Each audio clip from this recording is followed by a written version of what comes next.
Swastiastu. Di sini kami akan mempresentasikan tentang keberagaman Indonesia.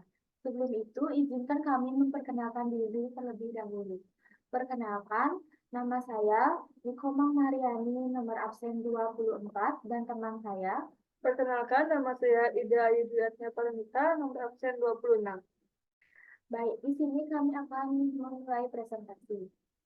Keberagaman Indonesia. Indonesia merupakan negara yang kaya akan berbagai suku, agama, ras, budaya, dan tradisi. Selain itu, Indonesia juga memiliki kekayaan alam yang begitu melimpah. Walaupun memiliki begitu banyak keberagaman, namun semua keberagaman tersebut disatukan dengan Pancasila sebagai dasar dan seperti halnya semboyan bangsa Indonesia, yakni Bhinneka Tunggal Ika. Selanjutnya akan dijelaskan oleh penulis. Materi yang pertama yakni tentang budaya. Indonesia terdiri dari 17.000 pulau dengan berbagai suku dan budaya yang beragam. Adapun beberapa keberagaman yang dimiliki Indonesia, yakni seperti tarian, pakaian, alat musik, dan tradisi. Yang pertama mengenai tarian dari tradisional Indonesia, yang pertama ada tari kecak. Tari kecak berasal dari Provinsi Bali. Dari tari seka berasal dari selatan Papua yang terdapat dua suku asli yakni Amuge dan Kamoro. Yang ketiga yakni tari saman. Tari saman berasal dari Aceh dari suku Gayo. Tari jaipong berasal dari Jawa Barat. Tari piring berasal dari Provinsi Sumatera Barat dari daerah Solok.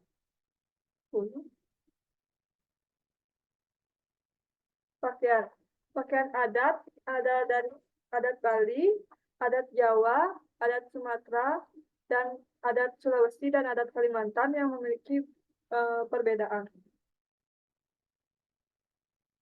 Selanjutnya alat musik. Alat musik yang pertama yakni tipa, berasal dari Kepulauan Maluku dan Papua, dan dimainkan dengan cara dipukul. Yang kedua yakni kolintang, berasal dari Sulawesi Utara, dari suku Minahasa.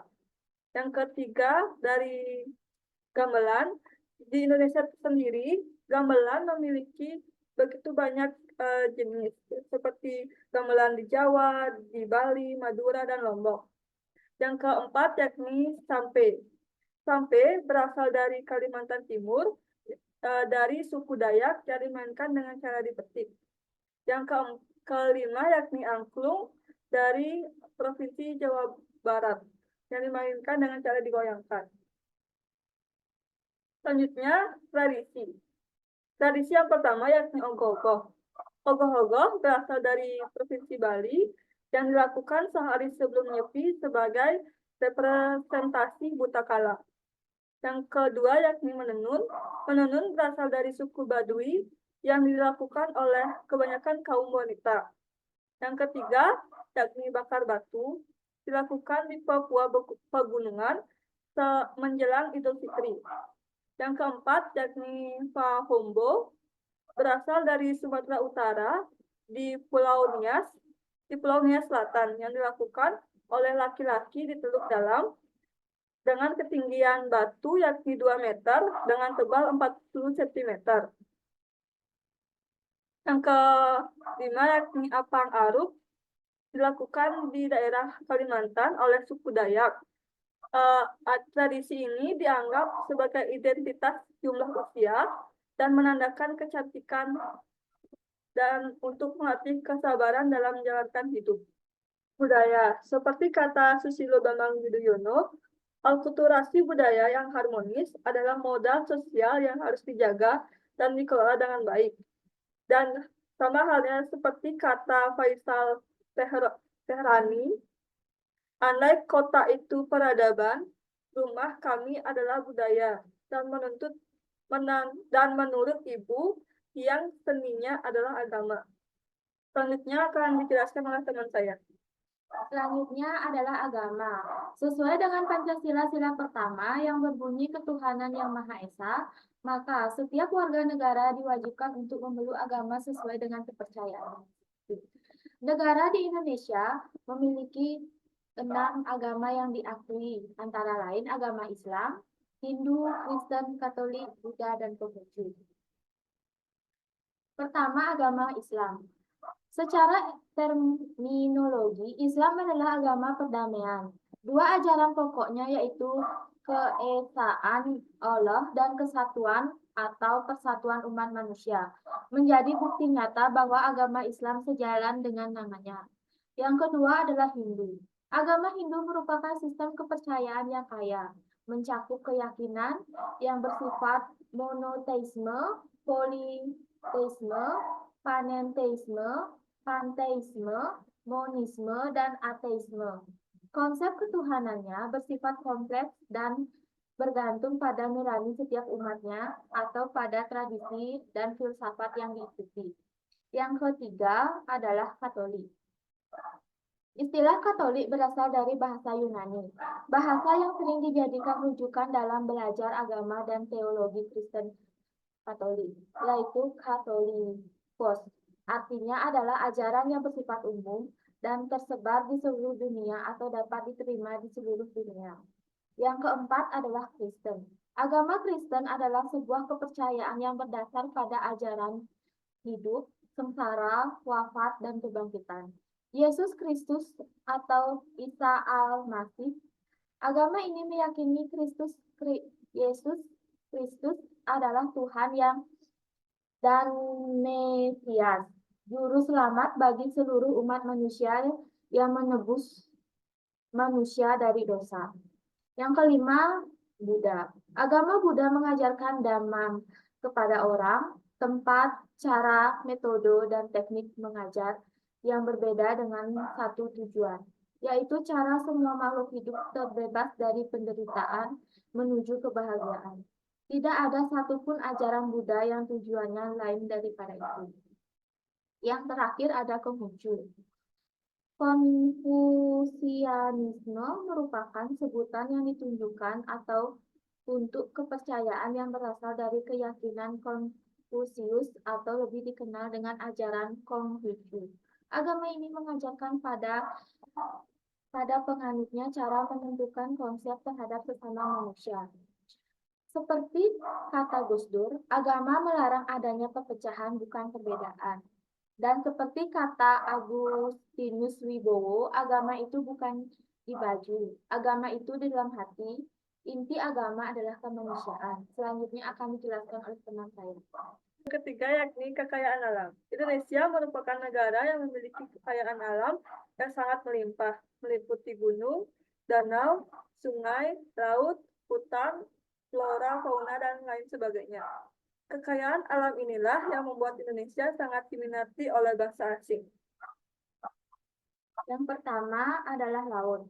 Laut mempunyai arti penting bagi kehidupan manusia seperti sumber makanan, sebagai jalan perdagangan, sebagai sarana penaklukan, sebagai tempat pertempuran, sebagai tempat rekreasi, dan sebagai tempat pemisah atau pemersatu bangsa.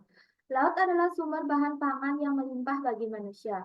Laut menyediakan berbagai jenis makanan seperti ikan, udang, kepiting, cumi-cumi, teripang, kerang, rumput laut, dan berbagai jenis makanan laut lainnya. Yang kedua ada sungai. Sungai sangat berperan penting bagi kehidupan manusia. Sangat banyak dan penting. Antara lain pemanfaatan sungai untuk memenuhi kebutuhan rumah tangga, sanitasi lingkungan, pertanian, industri, pariwisata, olahraga, pertahanan, perikanan, pembangkit listrik, transportasi, dan lain-lain. Yang ketiga ada gunung. Gunung menyediakan sumber air bersih. Sebanyak 60-80% air tawar dunia tersimpan di daerah pegunungan. Oleh sebab itu, gunung memiliki peran penting dalam menyimpan air untuk kehidupan. Yang keempat yakni danau. Danau merupakan salah satu sumber air utama yang menyiapkan air dan hujan, air tanah, mata air, dan sungai, dan memiliki beberapa fungsi seperti ekosistem untuk konservasi lingkungan, memancing, olahraga air, dan tujuan wisata. Selanjutnya yakni hutan. Selain manfaat jangka pendek berupa kayu, hutan juga memberikan manfaat jangka panjang yang sangat beragam, seperti sumber tanaman obat-obatan, jasa lingkungan air, iklim mikroba, jamur, penjaga keseimbangan air, permukaan air tanah, menjaga kesuburan lahan, pencegahan banjir, tanah longsor, dan habitat satwa liar. Selanjutnya yakni mengenai flora dan fauna. Flora dan fauna berperan dalam menjaga keseimbangan ekosistem. Tumbuhan menjaga kualitas tanah dan air, sementara hewan berkontribusi dalam proses seperti penyerbukan tumbuhan dan kontrol populasi organisme lain. Kehadiran flora dan fauna dalam ekosistem menjaga keberlanjutan lingkungan. Alam, seperti kata Gede Prana, alam adalah lebih dari sekedar membuat manusia hidup. Alam juga tanda jalan pulang menuju kedamaian. Izinkan saya membacakan kesimpulan dari materi kali ini. Kesimpulannya, keberagaman Indonesia merupakan anugerah oleh Tuhan Yang Maha Esa. Mulai dari keberagaman budaya, agama, ras, tradisi, dan masih banyak lainnya. Di samping itu, Indonesia juga kaya akan sumber daya alam yang melimpah. Maka dengan kekayaan dan keanekaragaman yang dimiliki Indonesia, kita sebagai warga negara harus mampu mempertahankannya. Semua itu agar tidak hilang dan direbut oleh bangsa lain. Sehingga generasi yang akan datang masih bisa menikmati semua ini. Pada presentasi kali ini, kami hanya menjelaskan sebagian kecil dari keberagaman Indonesia. Karena keberagaman Indonesia sangat banyak dan begitu luas. Sekian dari kami. Apabila terjadi kesalahan kata maupun pengucapan dalam presentasi kali ini, kami mohon maaf. Kami tutup dengan Prama Santi. Om Santi, Santi, Santi.